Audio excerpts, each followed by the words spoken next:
धन्यवाद सभापति जी कि आपने मुझे औद्योगिक संबंध संहिता संशोधन विधेयक 2026 पे मेरी बात रखने का मौका दिया। किसी को क्या बताएं कितने मजबूर हैं हम, बस इतना समझ लीजिए मजदूर हैं हम। सभापति जी, मजदूर का पसीना सूखने से पहले उसको उसकी मजदूरी मिल जाए, ये बहुत महत्वपूर्ण है। मैं धन्यवाद दूंगा बाबा साहब अम्बेडकर को कि 15 अगस्त 1936 को उन्होंने labour party of Indian labour party बनाई और उस मजदूरों की लड़ाई की शुरुआत की। 1942 में वो जब लेबर मिनिस्टर थे तो 12 घंटे से घटा के 8 घंटे काम किया, महिलाओं के लिए मातृत्व लाभ दिया और लेबर के जो सामाजिक सुरक्षा थी वो दिलाने का काम किया। अब मैं बिल पे आता हूं सभापति जी।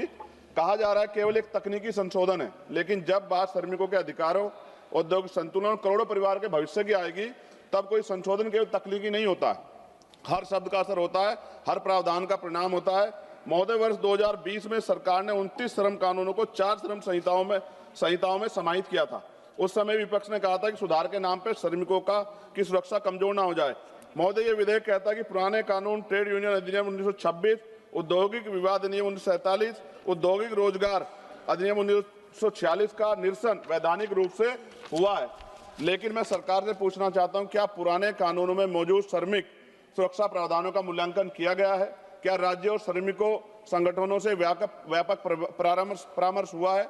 क्या स्थायी आदेश अधिनियम के तहत श्रमिकों को मिलने वाली सुरक्षा कमजोर की नहीं हुई है? क्या जिनके लिए कानून लाया, क्या उनसे आपने कोई चर्चा की है? क्यों ट्रेड यूनियन हड़ताल पे है? सभापति जी, औद्योगिक संबंध संहिता 2020 के तहत 300 तक कर्मचारी वाले प्रतिष्ठानों को छटनी और तालाबंदी के लिए पूर्व अनुमति की आवश्यकता से मुक्त कर दिया गया। पहले ये सीमा 100 थी।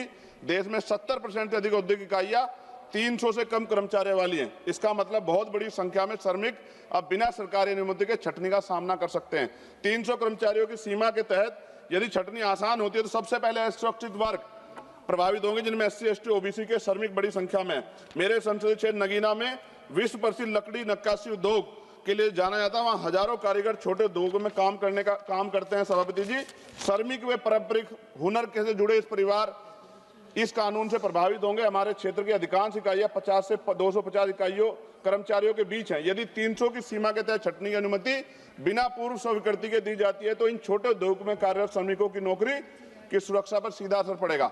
यह कानून उद्योगों को हायर और फायर की छूट देता है। सभापति महोदय, देश के औद्योगिक और असंगठित क्षेत्रों में बड़ी संख्या में SC, ST और OBC के श्रमिक कार्यरत हैं। सरकार ये सुनिश्चित करे कि औद्योगिक विवाद समाधान तंत्र, गिरवांश, रीडर सेल, कमेटी और ट्रेड यूनियन संरचनाओं में इन वर्गों का पर्याप्त प्रतिनिधित्व रहेगा।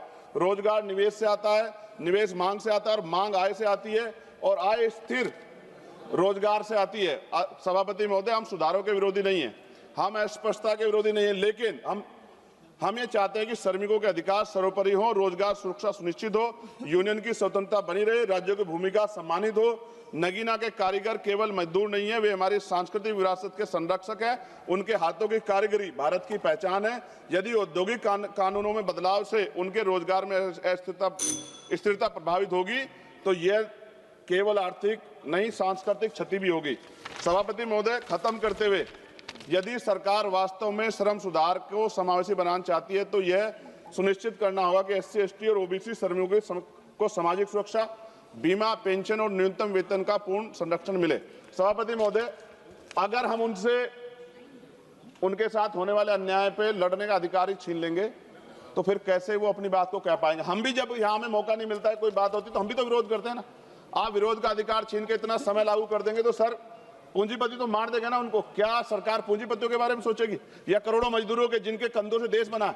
इसलिए मैं आपसे आग्रह करता हूं, मैं इसको अपोज करने के लिए खड़ा हुआ हूं और मैं आपके माध्यम सरकार से आग्रह करता हूं इसमें उचित संशोधन करे जिससे कि श्रमिकों का नुकसान ना हो, उनके साथ अन्याय ना हो। धन्यवाद। जय भीम, जय भारत। अब्दुल राशिद जी।